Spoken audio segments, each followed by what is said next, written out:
أعوذ بالله من الشيطان الرجيم بسم الله الرحمن الرحيم الحمد لله رب العالمين والصلاة والسلام على أشرف الأنبياء والمرسلين سيدنا محمد النبي الكريم وعلى آله وأصحابه الطيبين الطاهرين ومن تبعهم بإحسان إلى يوم الدين وبعد.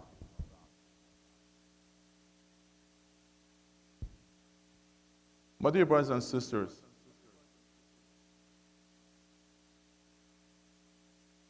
I'm going to address an important point that will bring many goodness in this life and hereafter. It's not just, a duty upon us. It's something even beyond. As Allah subhanahu wa ta'ala counted that immediately after that, the clear command that to devote yourself to Him, He said you have to be dutiful to your parents. وَقَضَى رَبُّكَ أَلَّا تَعْبُدُوا إِلَّا إِيَّاهُ وَبِالْوَالِدَيْنِ إِحْسَانًا. And that has a great significance. Can you, think of something more important than, this? That if there is something other more important, that Allah would mention it. And Allah emphasized about that in multiple verses in the Quran. And it chooses a word that actually is not even a word, it's just an air comes out of a mouth that even you are not allowed to say that to your parent out of anger or desperate. Allah said, وَلَا تَقُلْ لَهُمَا أُفٍّ.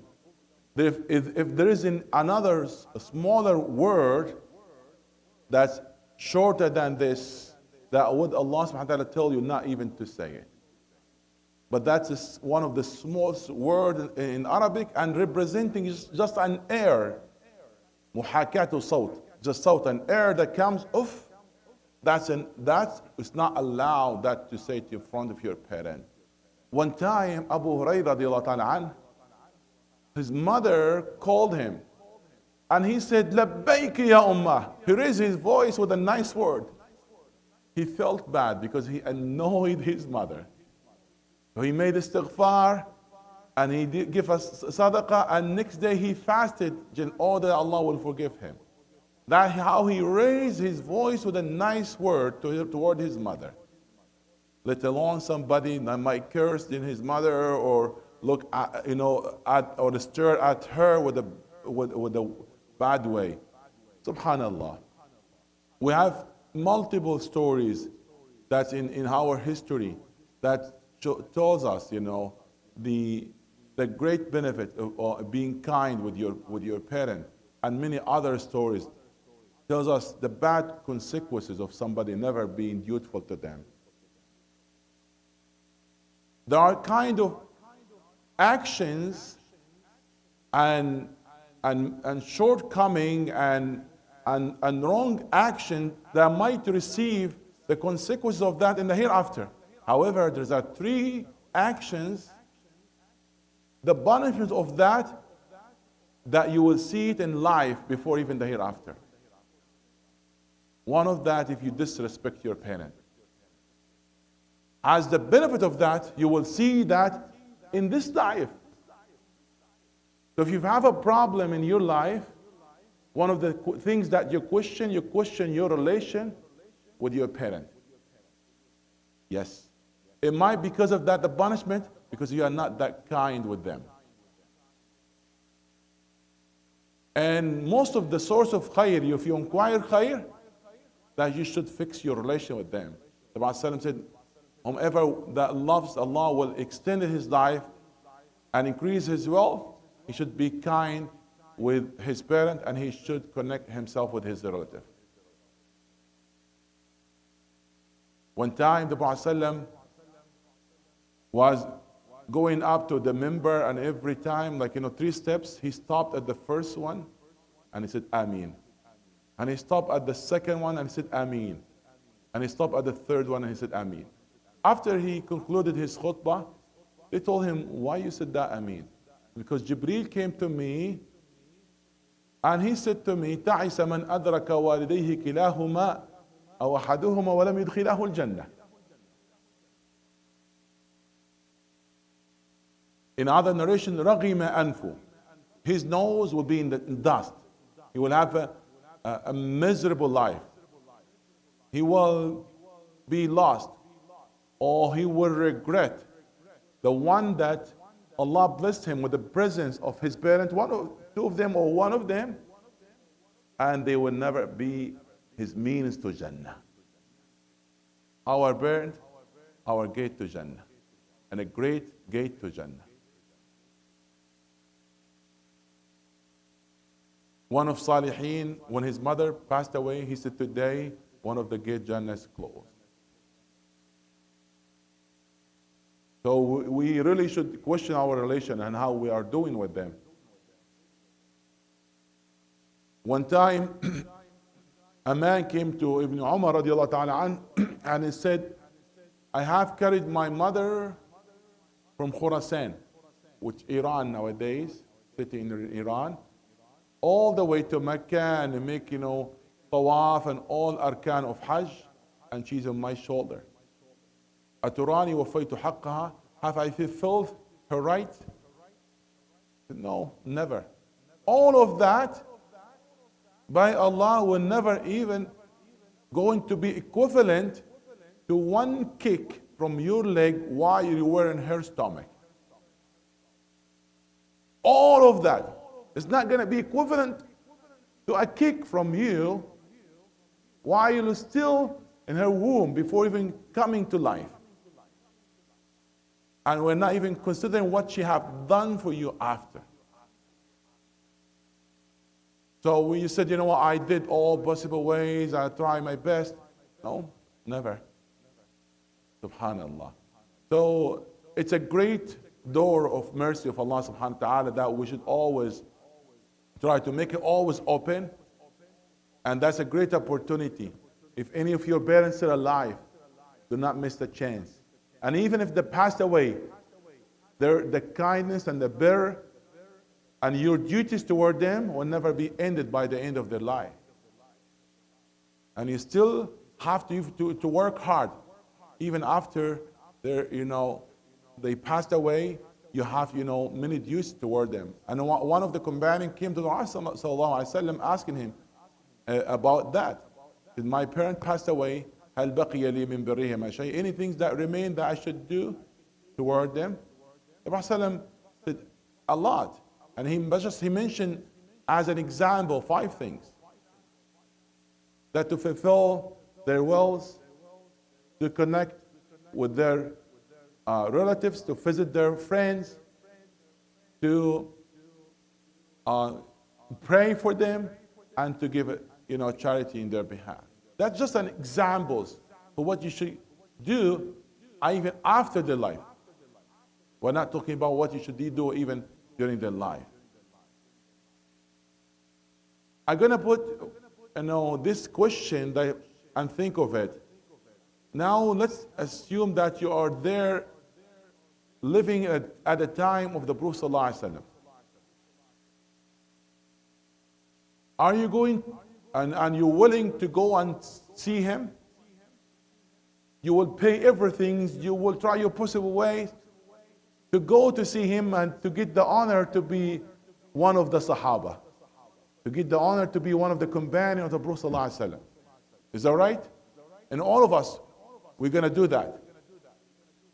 But there's one man, he was given the choice, but he never went because he preferred to stay with his mother and no other person that take care of her. So he chose to stay with her, to be kind to her.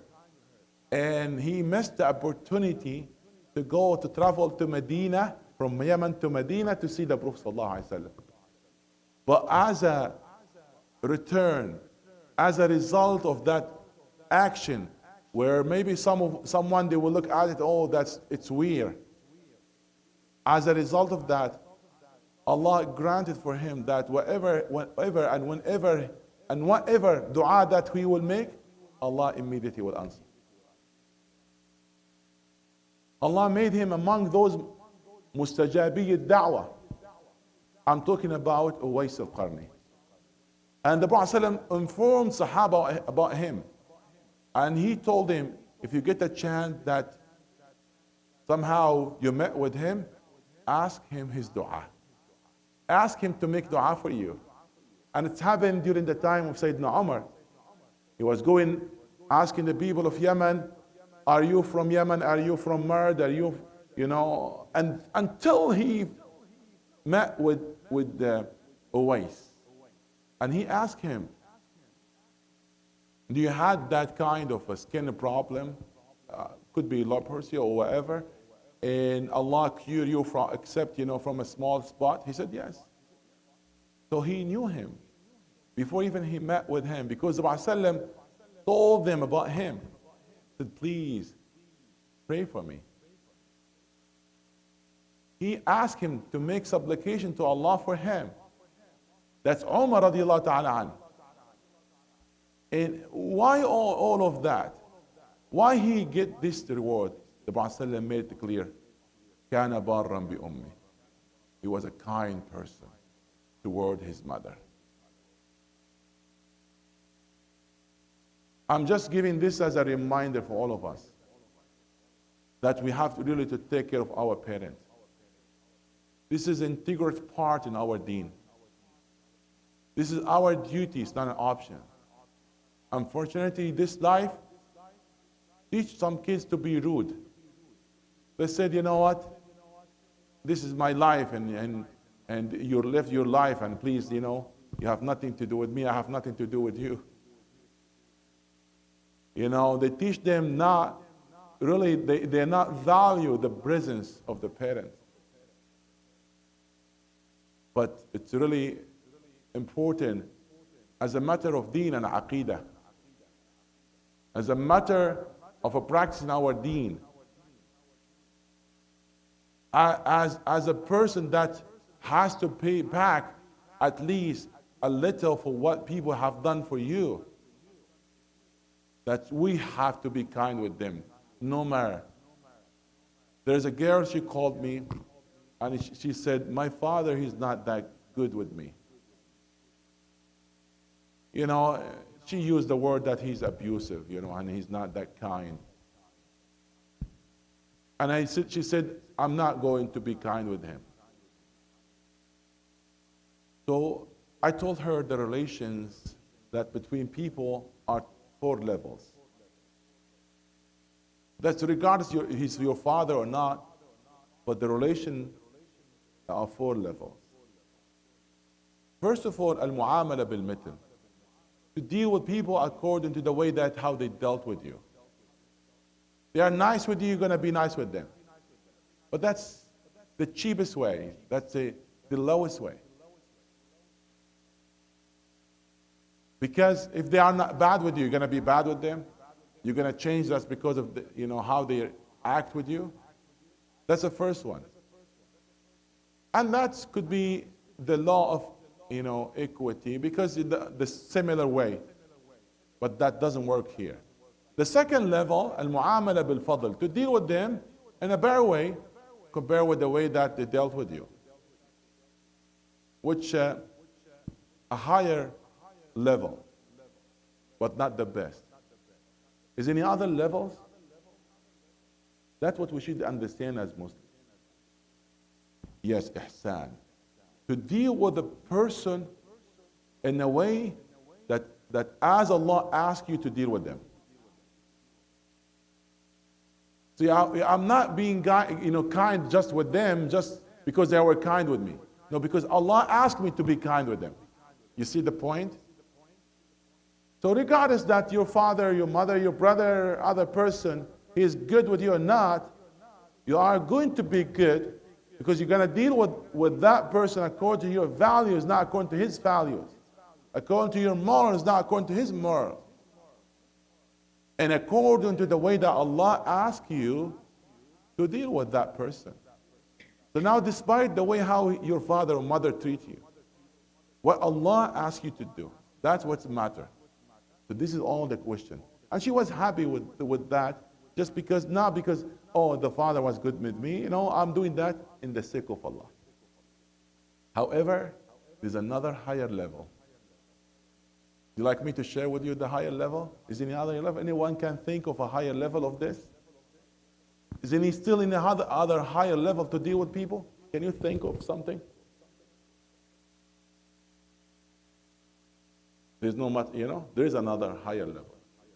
Do you like to share me share with you that's a higher level? Any higher level? Yes. As the Prophet ﷺ used to deal with people, that's a good point. But that fall in the third point, because the way how the Prophet ﷺ dealt with people is still included, the way as Allah asks us to do. It's still part of it. The fourth level,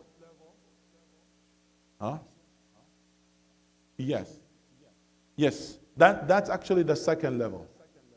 That's the second level. That's sil man qata'ak wa'ti man haramak wa la takhun man khanak. To be kind with the people, so deal with them according to the way that Allah asks you to do, not as they dealt with you. Which is really good, That's all that Islam teaches us.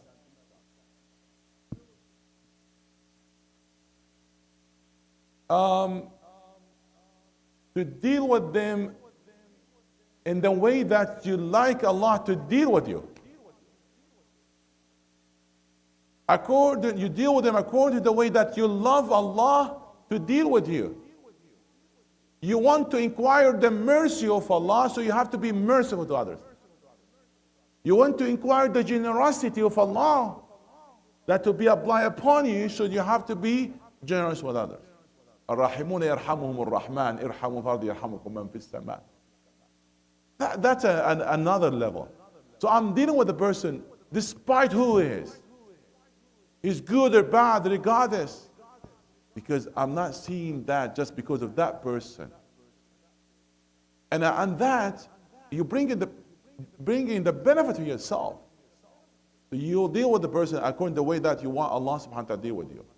So now coming to our parents, that we should not deal with them with the first level or the second level. If we can, the third level and the fourth one.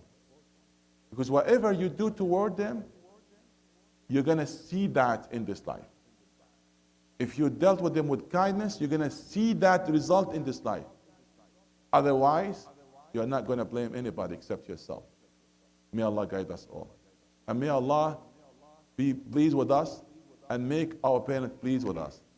And we ask at this moment, if any of the parents is still alive, may Allah subhanahu wa ta'ala grant for them the best health, and may Allah subhanahu wa ta'ala make them pleased with us.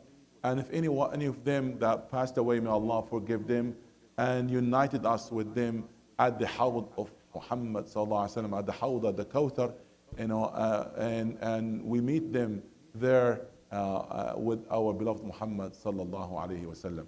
اللهم اغفر ذنوبنا واستر عيوبنا وبلغنا في الدارين مطلوبنا. اللهم نسألك العفو والعافية والمعافاة الدائمة في الدين والدنيا والآخرة. آمين.